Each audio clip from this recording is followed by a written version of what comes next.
Hayyee daawwattoota keenya akkam jirtu kun ETV Afaan Oromooti yeroo kanatti immoo kan isin daawwattan qophiin har'aaf jenne qophiin keenya addaa eegaleetii jira.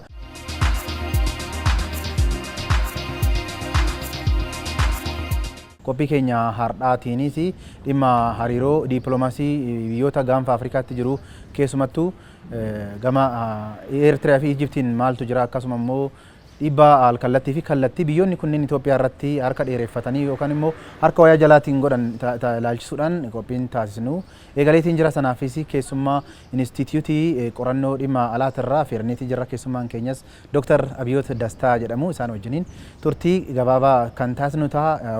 Nu faana turtanii nu daawwattan dhimmoota kanaa fi kanneen biroo irratti odeeffannoo bal'aa kan argattan ta'a. Keessummaa keenya Dr. Abiyoot baga nagaadhaan gara ETV Afaan Oromoo fi qophii marii keenyatti dhuftan.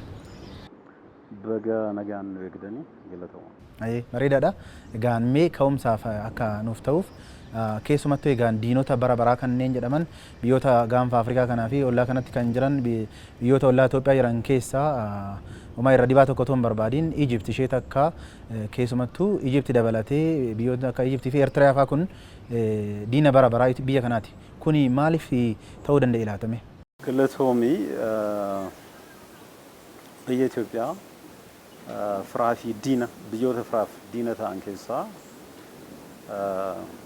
akkuma biyyoonni biraa akkas qabanii ollaa keessaa firaaf orma qabaachuun waanuma beekamudha.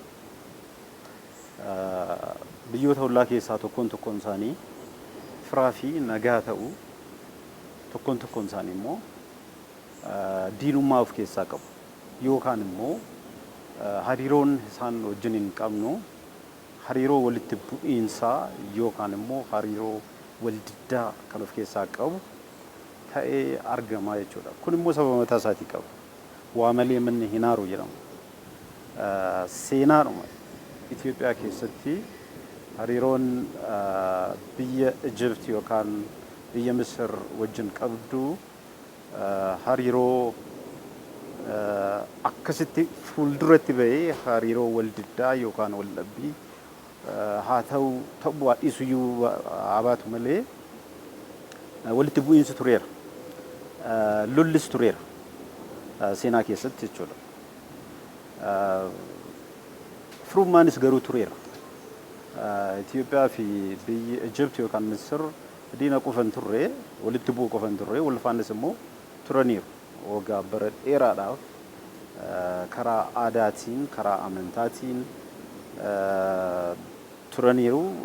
Biyyi Ijipti yookaan Misir eembasii Finfinnee keessatti qabdi. Eembasii mataa isaa danda'e. Kanaaf kana jechuun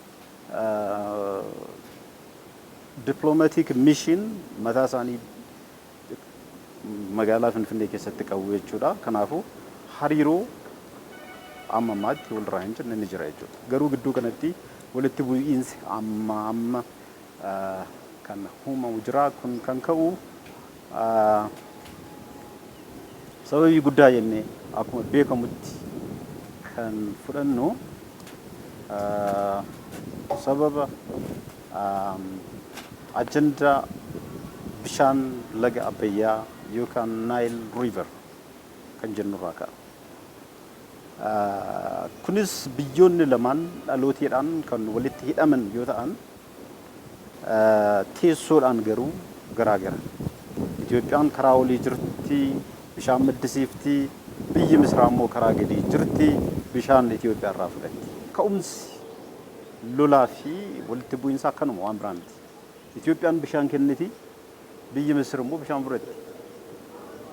Bishaan laga Abbayyaa yookaan bishaan laga Naayil biyya baddaa Itoophiyaa keessaa maddu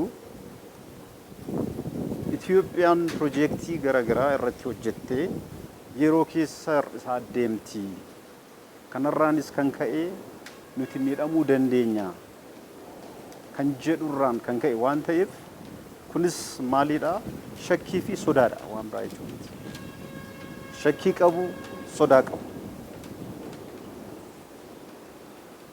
Sodaan kuniif shakkiin kun maalin yeroo keessa guddatee yeroo ammaa kana fa'aa guddatee jira. Dhaaromsaa guddicha Itoophiyaa. ijaaramuu fi xumuramuu fi hojiitti galchuu danda'uu keenya.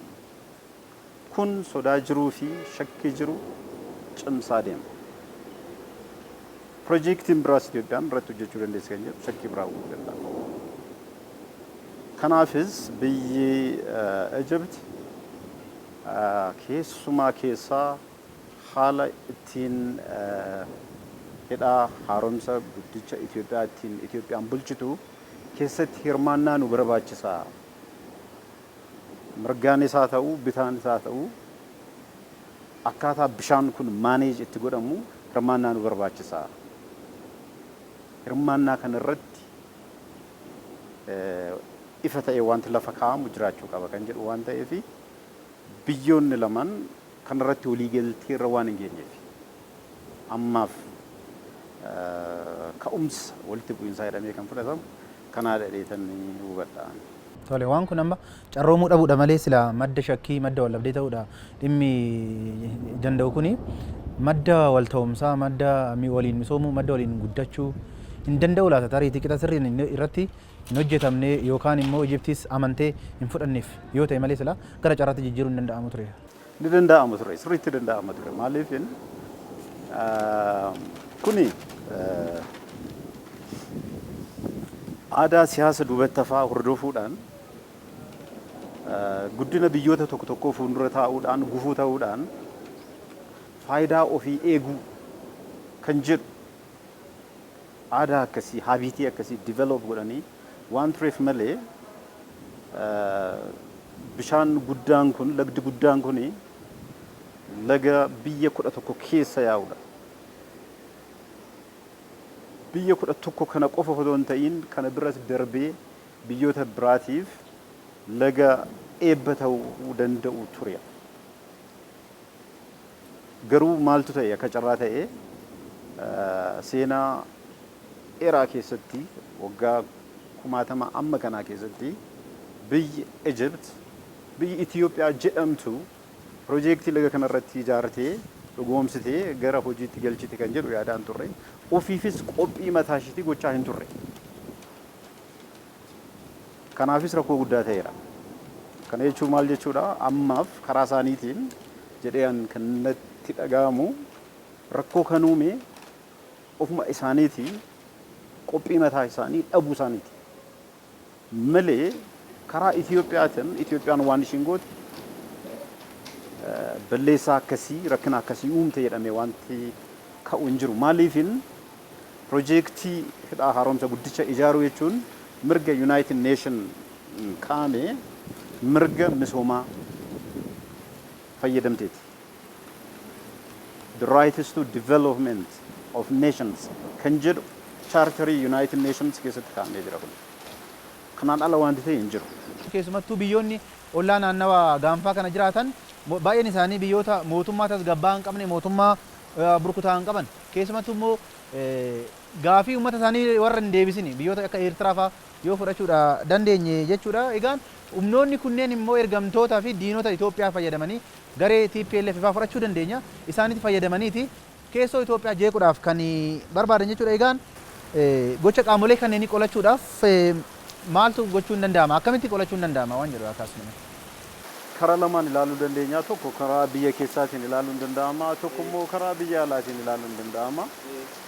Karaa biyya keessaatiin yoo ilaalle duraan dursinee rakkoo mana keessaa maalinni rakkoo kana kan fideeyyuu maalinni kan jedhu irraa ta'uu qaba. Amma danda'ametti rakkoo mana keessatti furuu yoo dandeenye rakkoon karaa alaa biyya keessa seenu rakkoo kana hambisuun ni danda'ama jedhamee ni yaadatama. Maaliifin qaamoleen karaa warri biyya alaa yookaan biyyoonni garaagaraa yookaan ollaan Itoophiyaa kan fayyadaman dadhabbina yookaan immoo rakkina biyya keessa jiru rakkina keessootti fayyadamanii rakkina keessoo akka faanaatti fayyadamanii faana kooraa fayyadamanii dhimma mataa isaanii ittiin bahuu kan barbaadanidha. Kanaaf waan ta'eef karaa adda addaatiin dooyyaa adda addaatiin qaamlee siyaasaa wajjin biyya keessatti kan haasa'amaa jiru kan godhamaa jiru rakkina uumame walii galtee fiduuf wanti hojjetamaa jiru itti fufuu kan qabudha. Inni guddaan isaadha. Karaa biyya alaatiin akkuma beekamu hojiin dippiloomaasii karaaruma jalqabameen itti fufuu qabaadha. Kan beekamu maanni yeroo ammaa kana akka biyyaatti kallattiin Itoophiyaan hordofaa jirtuu fi akka tarsiimoottis akka karooraattis ejjennoon Itoophiyaa maalinni Horn First Diplomacy yookaan immoo Horn First Foreign Policy kan jennu kan hordofnudha. Kana jechuun maal jechuudha? Biyyoota ollaa keenyaatiif dursa kennina.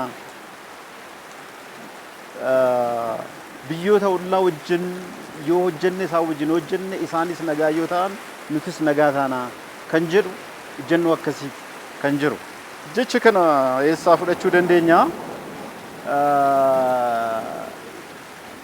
Yoo ollaan nagaan bulan jecha jedhu dubbii muummee ministeeraa Dr. Abiy irraa fudhachuun ni danda'ama. Kun jechuma hawaasa Oromoo keessatti barameedha. Yoo ollaan nagaan bulanii kan jedhu. Kanaaf immoo itti dafqaa turameera. Itti dafqaa kan turame hojii baay'eetu ture. Kana adeemsa adda addaa keessatti kan mul'atudha.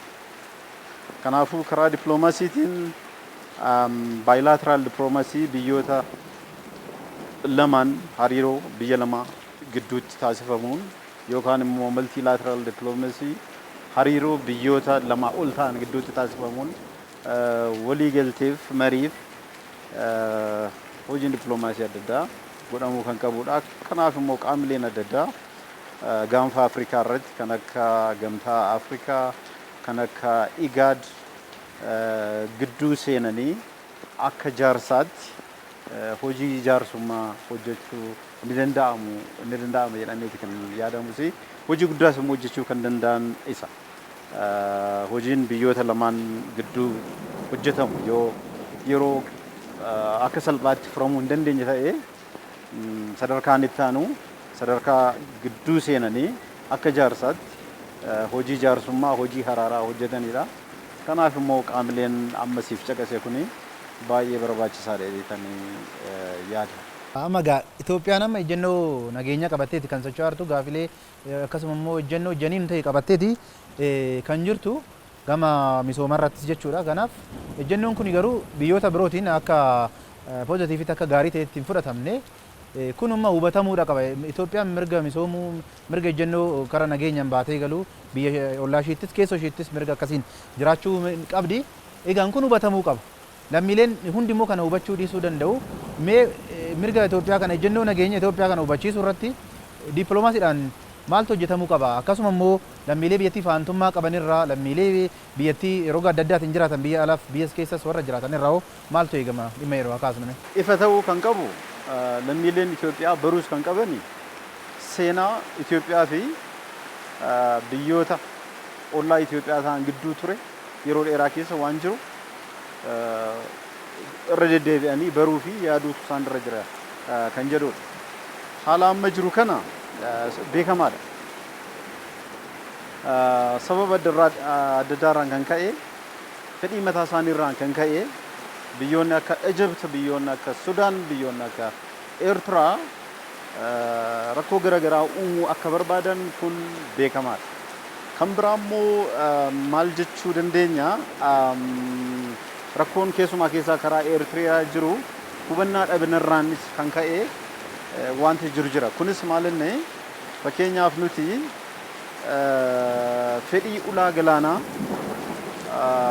karaa ulaa galaanaatti bahuu barbaannu ifaan ifatti addunyaatti ibsanee sadarkaa biyyaatiin himamee jira. Kun waan dhoksaa qabu miti. Garuu karaa hubannaa qabuun waan ilaalamee miti wanti kun. hojiin dippiloomaasiis asirratti hubannaan akka uumamu kan godhamuu qabudha. Kanaafis dooyyaan garaagaraa mootummaan kan itti fayyadamu jira. Karaa biraatiin dooyyaan qorannoonis gaggeeffame mariin garaagaraa bakka garaagaraatti biyya keessattis biyya alaattis sadarkaa biyyaattis sadarkaa naannoottis kan adeemsifamaa jiru kun baay'eedha. Adeemsa kanaan tarii gara furmaataatti deemuu dandeenya adeemsa keessa kan jedhu yaada akkasii natti dhaga'ama. Galatooma egaa Dooktar haga ammaatti waan nu faana turtanii nu wajjiniin mari'attaniif guddisnee isin galateeffanna.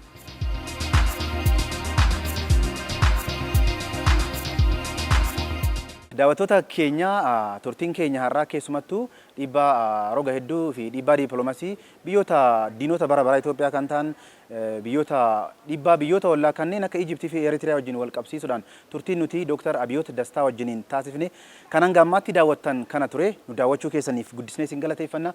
Qophicha mariisuudhaan ani Teewodiroos Tolaa isin faana tureetiin jira. Akkasuma ogeessota kaameeraa Fitsum Birhaanuutii fi Maarqos Anbasaa wajjin ta'uudhaan turtiin hanga ammaatti hin taasine kan hanga ammaatti daawwattan kana ture nu daawwachuu keessaniif guddisnee isin galateeffanna. Sagantaaleen ETV Afaan Oromoo kanneen afaan biroo itti fufu isaan daawwachaatti turtii gaarii.